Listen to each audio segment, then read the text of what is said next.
Katie Leclerc, and this is The Loop, brought to you by Rack the Planet, Random Acts of Kindness, and Moa Boots. I'm sitting down with Mukunda Dewil, and he's the director of Immaculate Room, which has its world premiere here at the Mammoth Film Festival. Can you tell me about the film and how it came together? Yes, so I actually went away on a retreat for 7 days, and I fasted, and I chanted, and I meditated, and I took a vow of silence. And in that time, I saw how crazy my mind was. So I thought it would be a good premise for a movie. So the idea was to that the room itself becomes like a mirror to reflect on these two people who are stuck inside there.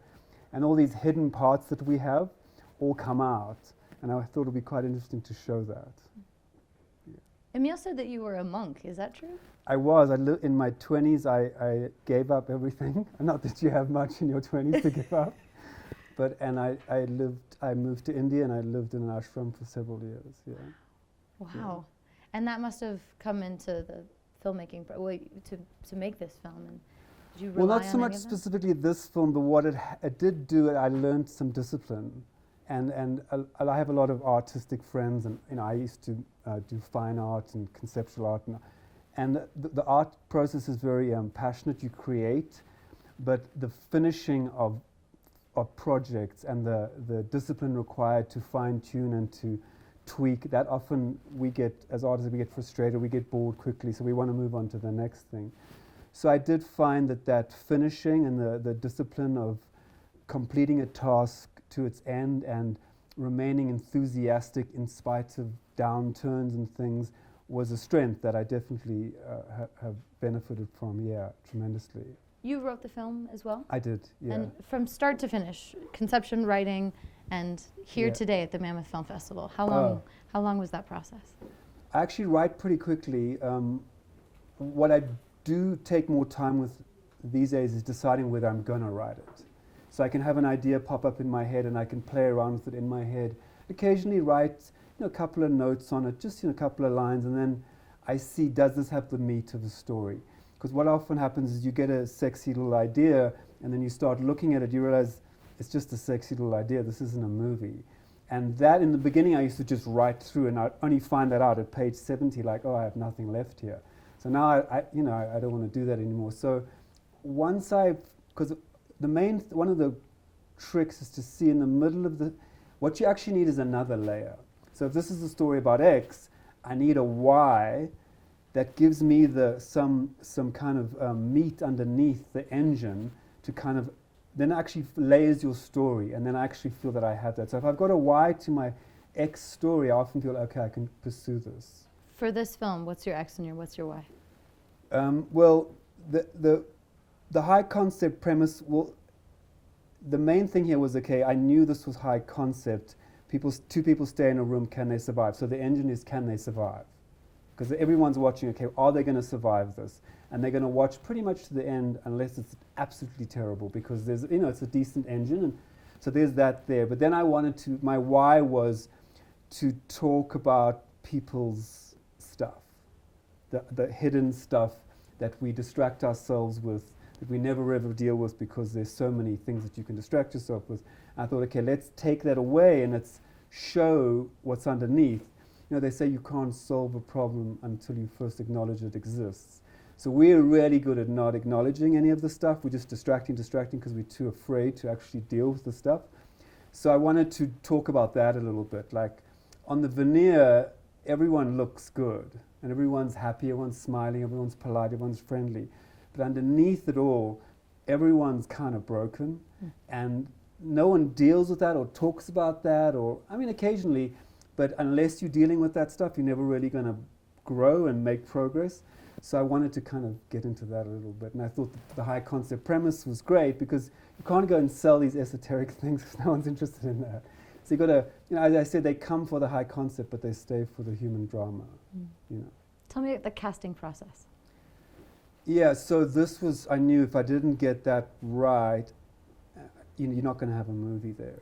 And even with Kate and Emile, who I thought on paper were really good, I still didn't know how they were going to do, how it was going to go.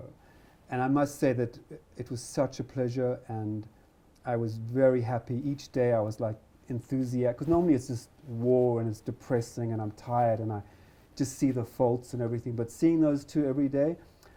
And then the first cut was like, normally the first cut is just the most depressing day of my life, to go and see an assembly. I'm like, I need to go back to India. But with them, they did great. I was so happy.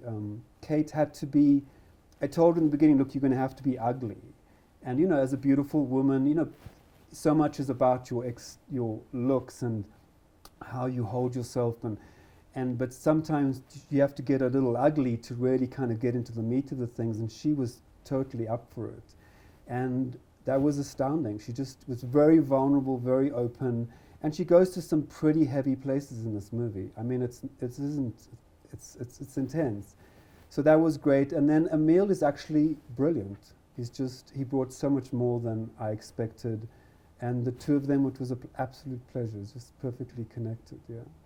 It sounds like filming this movie was a bit of a challenge in shooting against the White Room and the Immaculate Room. Yeah. Can you tell me about the process of how you approached that? Yeah, so there were two things. One is the story, which is Emile and Kate in the story. And so the story, I thought it was strong, and it had been through the test of people looking at it. And then Emile and Kate came, and then they were strong in those parts. So I knew I had the story. But the White Room, in the beginning, sounded like a problem to me. So I did a lot of things to make sure that I wouldn't be, it just wouldn't be boring visually. We had light changes for simulating night and day. And those looks were pretty sexy, the night look. We spent a lot of time with my cinematographer, Rasta, and we framed, we spent time framing nicely. I made the room, we spent a lot of time trying to design the room, that there were different parts to it where you could go and feel like I'm in another location.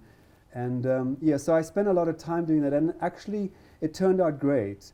Because the performances are so compelling and the stories, like, you really like in there, it's not a problem, that White Room, like I thought it was. Because in the beginning I was like, I don't know, my DP was like, we can't do this, we have to, how do you shoot in a White Room? But if you see it, I actually think it looks beautiful. It really, it looked beautiful. If you were sent to the Immaculate Room, would you walk out with the $5 million? Yeah. Yeah, I think so. I've done periods of like nothing, and you just have to lean into it. You spoke about working with Emile and working with Kate. How was it working with Ashley Greene? She's a pro too. I mean, it was a little tricky. Like, she has to come in once these two, because we shot pretty much in sequence. So she comes in, and Emile and Kate have already been working together. They know the room, they know me, they know everything. So she has to walk in, and she has to walk in naked. So it's a hell of a first day for her, but she did great. I feel very blessed with the way that the casting came together. They really, yeah. Was that an artistic choice to shoot sort of chronologically? Every single time I want to shoot like that, because it's to have to track, now we're going, yes, you broke down and you were crying, and now you were, 4 scenes later you're laughing in the pub or whatever. It's like, and it helps, because I'm editing while I'm doing this as well, and so it really helps to know, okay, now I need to go really out, I need to go wide, I need to go a huge thing, I need to hold this shot. It really helps, yeah. But it's not always possible. That's amazing. Sounds like an incredible film. I cannot wait to see it. I'm so glad that it's here at Mammoth Film Festival. Yeah, we are too. That's great. That's The Loop. I'm Katie Leclerc.